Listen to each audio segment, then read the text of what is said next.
J'ai obtenu mon doctorat en chimie organique.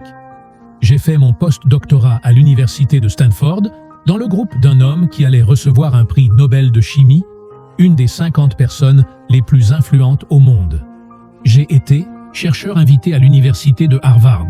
J'ai donné des conférences dans toutes les grandes universités de ce pays. J'ai plus de 650 publications scientifiques. J'ai été élu scientifique de l'année par le magazine R&D.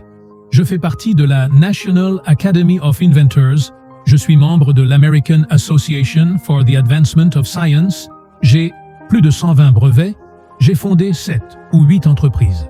Nous travaillons dans des domaines qui vont de la médecine à la science des matériaux, en passant par l'électronique, la mémoire informatique, les dispositifs médicaux. Nous couvrons un large éventail de domaines. Mais plus que tout cela, ce qui a le plus de valeur à mes yeux, c'est que je suis juif et que je crois que Jésus est le Messie. J'ai grandi en banlieue de New York. Je pensais que tout le monde était juif. Je ne savais même pas qu'il existait autre chose. Je n'avais aucun intérêt particulier pour la religion, sauf lorsque tous mes amis faisaient leur bar mitzvah ou bat mitzvah. Alors j'y assistais, bien sûr. Mais chaque semaine, il n'y avait jamais vraiment d'enthousiasme pour moi. Je me souviens avoir essayé de parler à un rabbin une fois. Il m'a juste écarté. On ne m'a jamais vraiment expliqué quoi que ce soit. Je me souviens que lorsque je suis allé à l'université, j'ai rencontré plusieurs personnes qui disaient être des chrétiens nés de nouveau. Une expression étrange pour moi. J'étais là. Né de nouveau? Qu'est-ce que tu veux dire par là? Un jour, quelqu'un m'a vu dans la buanderie et m'a dit « Est-ce que je peux te montrer une illustration de l'Évangile ?» Je me souviens que nous nous sommes assis et il a commencé à dessiner un tableau.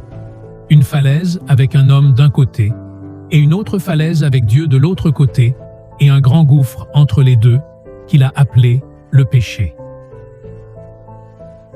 Je m'ai choisi les regarder et j'ai dit « Je ne suis pas un pécheur. Je n'ai jamais tué personne. Je n'ai jamais braqué de banque. Comment pourrais-je être un pécheur ?» Alors, il m'a fait lire un verset de la Bible. Tous ont péché et sont privés de la gloire de Dieu. Dans le judaïsme moderne, on ne parle pratiquement jamais du péché. Je ne me souviens pas avoir jamais entendu parler du péché à la maison. Il m'a ensuite montré un autre passage où Jésus dit « Quiconque regarde une femme pour la convoiter a déjà commis l'adultère avec elle dans son cœur. » Pow! J'ai eu l'impression d'avoir reçu un coup de poing en pleine poitrine. J'étais tout nouveau à l'université. Je pensais que personne ne savait que je regardais ces magazines et j'étais devenu accro à la pornographie.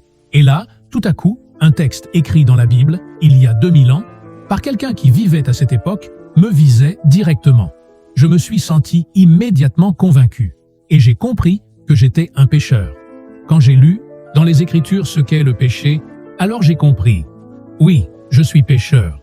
Mais alors, comment aller vers Dieu? Nous, les Juifs, savons mieux que quiconque que sans effusion de sang, il n'y a pas de pardon du péché.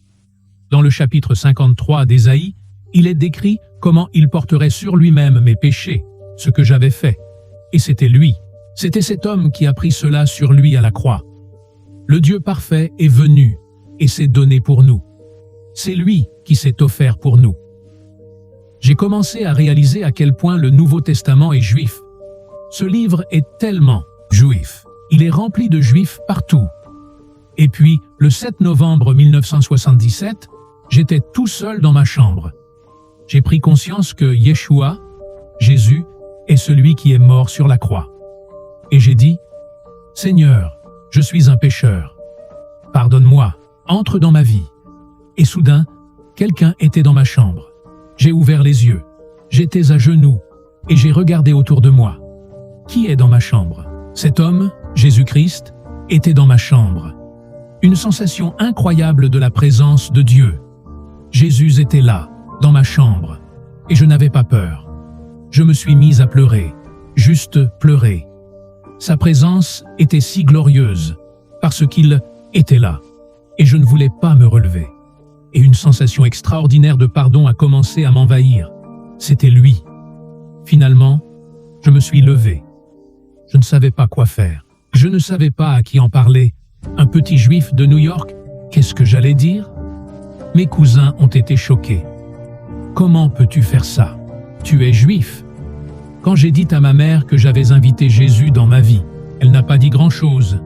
Elle pleurait. Puis, elle l'a dit à mon père. Il n'était pas content du tout. Elle m'a dit « Je ne les blâme pas d'avoir tué Jésus, après ce qu'il a dit. » Pour qui il se prend? Pour s'opposer à ces chefs religieux qui ont dédié leur vie à aider les gens et les traiter de tombeaux blanchis? Pour qui il se prend, ce jeune homme d'une trentaine d'années, pour parler ainsi à ces érudits? Il a eu ce qu'il méritait. Et pourtant, ma mère est une lectrice très attentive, réfléchie, profonde. Elle a commencé à lire la Bible, de la Genèse à tout le Tanakh. Quand elle a terminé, je lui ai demandé « Qu'en penses-tu » Elle m'a dit « Dieu nous a prévenus encore et encore. Il nous a avertis. Quand ma fille avait environ 15 ans, mes parents sont venus nous rendre visite. Un jour, ma mère est restée dans sa chambre pendant plusieurs heures.